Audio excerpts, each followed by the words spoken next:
লাখ চাকৰি দিয়াৰ পিছত আৰু ৩৫,০০০ চাকৰি। Welcome to my YouTube channel Assamese government job. আজি আপোনালোকৰ বাবে কেইবাটা গুৰুত্বপূৰ্ণ খবৰ আহি পৰিছে। মুখ্যমন্ত্ৰী মহোদয়ে কেইবাটা গুৰুত্বপূৰ্ণ ঘোষণা কৰিলে, নতুন চাকৰিৰ ওপৰতো গুৰুত্বপূৰ্ণ ঘোষণা কৰিছে।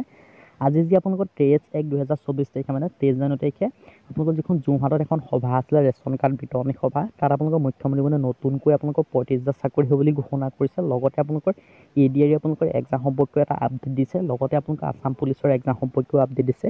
কি ঘোষণা কৰিছে মই সেই কথা মুখ্যমন্ত্ৰী মহোদয়ৰ আপডেটটো আপোনালোকক মই শুনাই দিম, যিটো বাইট সেইটো আপোনালোকক মই শুনাই দিম। তাৰ আগতে মই আপোনালোকক ক'ব বিচাৰোঁ যে আপোনালোকৰ চেনেলটো নতুনকৈ আহিছে, তেন্তে চেনেলটো ছাবস্ক্ৰাইব কৰি দিব, এনেকুৱা ধৰণৰ ভিডিঅ'সমূহ প্ৰতিদিনে পাই থাকিব। আৰু লগতে ভিডিঅ'টো এটা লাইক কৰি দিব, এনেদৰে প্ৰতিদিনে জবৰ আপডেটসমূহ পাব পাৰে। আৰু ভিডিঅ'টো অলপ শ্বেয়াৰ কৰি দিব, যাতে সকলো বন্ধু বান্ধৱীয়ে খবৰটো গম পায়।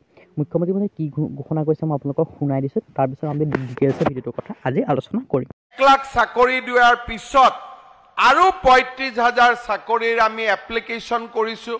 খুব কম দিনৰ ভিতৰতে তাৰো নিযুক্তিৰ প্ৰক্ৰিয়া আৰম্ভ হ'ব। আজি ১ লাখ ল'ৰা ছোৱালীয়ে চাকৰি পালে।